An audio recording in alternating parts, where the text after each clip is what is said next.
Welcome to the Economist in Your Ear podcast. As robotaxis silently take over city streets, maneuvering with this cautious, predictable efficiency, we really have to ask, are we witnessing the beginning of the end for human drivers in these dense urban cores? Or is Waymo just carving out a whole new type of economy, maybe separate from traditional ride-hail? That really is the core tension, isn't it? We're looking today at the rapid, really undeniable rise of self-driving taxis, especially in San Francisco. The headlines, they focus on the sheer number of them, how impressive the tech is. But our mission here is to look beyond those, big growth figures and the cool engineering.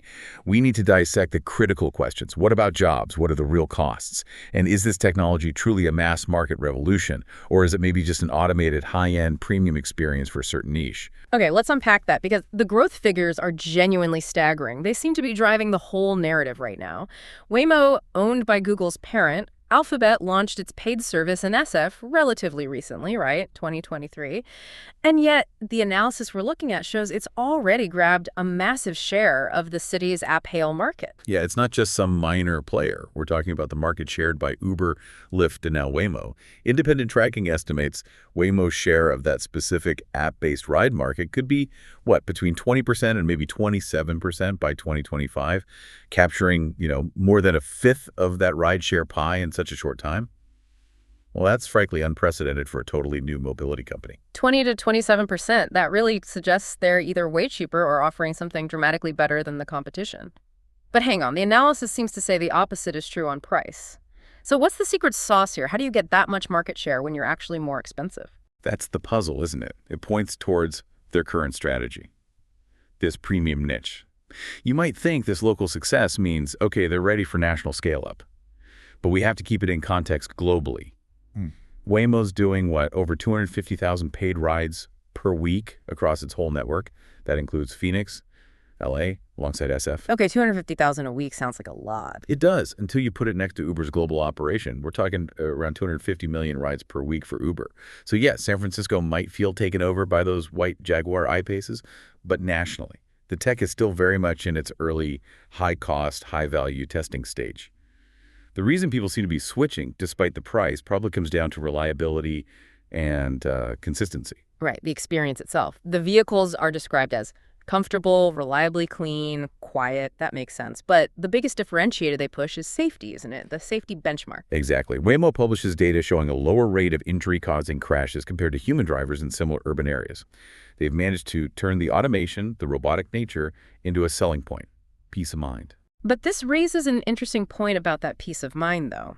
If the cars are programmed to strictly obey every traffic law, and they're always yielding, like the source materials note, they often get bullied by human drivers who know the robotaxi will just stop.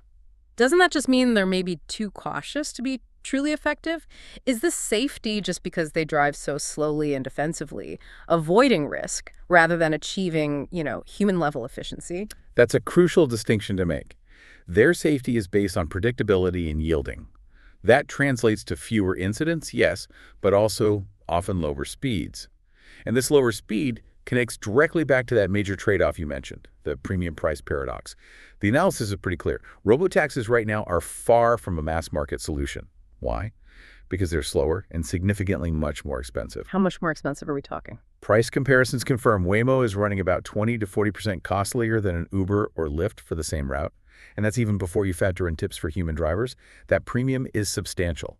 Okay, 20 to 40% more. I have to imagine what's driving that cost difference. It can't just be the software development. It must be the operational side, right?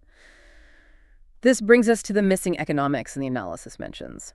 What are the key hidden costs stopping Waymo from competing on price right now?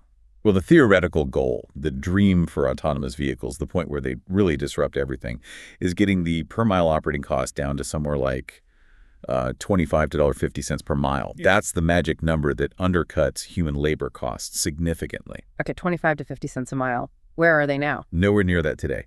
We're dealing with really significant real-world costs. Insurance, cleaning, the large staff needed for remote assistance, for troubleshooting when things go wrong, and maybe most importantly, the massive depreciation on the vehicles themselves. These cars currently cost around $150,000 each just for the sensors and specialized hardware. When you break down those costs, that high depreciation alone is probably eating up most, if not all, of the savings you'd expect from not paying a driver. Right. So until those fundamental costs change, Waymo is sort of stuck being a luxury item. The key conclusion seems to be until two things happen. One, purpose-built, cheaper vehicles arrive, like that planned Zeekr RT van. And two, until utilization gets better, maybe through getting access to airports or highways, until then, Waymo will likely stay what the sources call a novelty premium service. It's an automated luxury ride, not quite a public utility yet. Exactly, an automated premium. And this economic pinch point, it naturally leads us to the biggest controversy in the narrative, the impact on labor. The optimistic claim we sometimes hear is that robotaxis are just expanding the market, purely adding demand without actually displacing human workers. The original piece even cited official data showing, I think, a 7% growth in San Francisco's taxi and limousine service headcount in 2024. If that's true, it sounds great, right? Robotaxis just mean more jobs or new trips. Okay, but that official data point, it's a very blunt instrument. We need to be careful about what it actually measures. That headcount series, the NAICS 4853 code, the government classification for taxi and limo services, it's often based on traditional payroll data, W-2 employees. Ah, okay. I see where you're going. The fundamental issue here, when you apply it to the modern mobility market, is that the vast majority of gig workers driving for Uber and Lyft are classified as independent contractors, right? 1099 workers. They often just don't show up in those specific government payroll statistics. So relying on that 7% growth figure to claim, oh, drivers aren't losing jobs is, well, it's premature. It might even be misleading without getting specific data on gig worker activity levels in San Francisco itself. That's a really critical caveat. We just don't have the full picture on the human driver side yet. Okay, what about the other part of that optimistic claim, the idea of pure additional demand? The theory is Waymo attracts completely new trips, maybe tourists taking a joyride or people ditching their private cars because a robotaxi is finally cheaper than parking downtown. Is there evidence for that? Well, Waymo certainly attracts some of those tourist joyrides, sure. But independent data, like from Earnest Analytics, tells a slightly different story. It shows that as Waymo gained market share, Uber and Lyft actually lost share. That looks like the smoking gun for substitution, doesn't it? The growth seems to be, at least partly, substitution within the existing app-hail market. A direct modal shift from human-driven Ubers and Lyfts to Waymo, rather than purely new trips appearing out of thin air or pulling significantly from private cars just yet. Okay, let's try to synthesize that because it's a crucial distinction. The rise of robotaxis has definitely added supply. It's expanded the total size of the app-hail market pie in San Francisco. That seems certain. But we cannot definitively say, based on the available data, that this growth hasn't actively substituted for existing human-driven ride-hail services, potentially impacting driver incomes. It's not just pulling people out of private cars or getting them off the sidewalks. Exactly. It expanded the overall app-hail pie, yes, but it definitely redistributed the slices. And that redistribution happened fast because Waymo rolled out aggressively and built up that safety narrative pretty effectively. This high demand and captured market share should be putting extreme pressure on rivals, you'd think. The article mentions the competitive landscape, suggesting Tesla and Amazon Zoox are joining soon. Sounds like the field is about to get very crowded. That should push prices down, shouldn't it? That's the logical expectation, yes. But we have to treat those competitor timelines, especially the ones relying heavily on future regulatory approvals, with a healthy dose of caution. Until the permits actually materialize, they feel more like political narratives or corporate goals than immediate commercial realities. So Waymo still has breathing room. For now. Waymo is currently the only U.S. operator running fully driverless paid rides at scale. Tesla's long-hyped robotaxi ambitions are complicated by regulatory confusion, and crucially, they still lack the necessary California driverless permits to operate like Waymo does. And Zoox, they're still testing. They haven't launched a public paid service yet.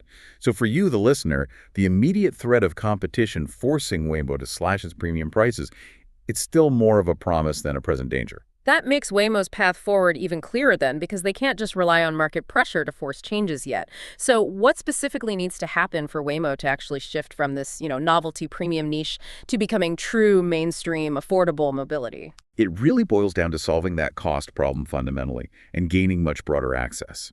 There are probably 5 main things you should be watching for regulatory and economic milestones. First, fair convergence. Waymo's cost per mile absolutely has to collapse to match or even beat Uber and Lyft. That's number 1. Second, they need crucial highway and airport access approvals. Getting those routes dramatically increases how much each vehicle can be used, which boosts profitability. Okay, cost down, access up, what else? Third, we need to see those purpose-built, cheaper vehicles actually entering the fleets. Cars designed from the ground up as robotaxis, not these expensive retrofitted Jaguars. Fourth, they have to maintain regulatory trust.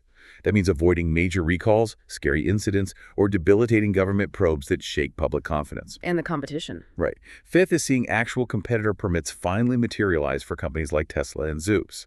That would create real market pressure on price and innovation. It's fascinating, isn't it? Waymo has successfully built this safety credibility and carved out a really lucrative high-end niche market. But it sounds like its future success as a mass market solution, something for everyone, rests almost entirely on those first couple of economic points you made. They absolutely have to slash unit costs to compete on price, and they need full regulatory access to high-value areas like airports. That's pretty much the crux of it, yes. Safety and a premium feel got them here, but economics and access will determine if they truly scale. Which leads us to the final provocative thought we want to leave you with. If autonomy remains confined to this kind of premium, cleaner, quieter service, mostly operating in high-density, often affluent urban areas, does it really solve the big transportation challenges for everyone, things like congestion or accessibility for lower-income areas? Or does it just end up providing a demonstrably better, maybe safer service for those who can already afford that 20 to 40% premium? Something to think about. Thanks for listening. Follow us for daily insights into world affairs, and don't forget to like, comment, and share.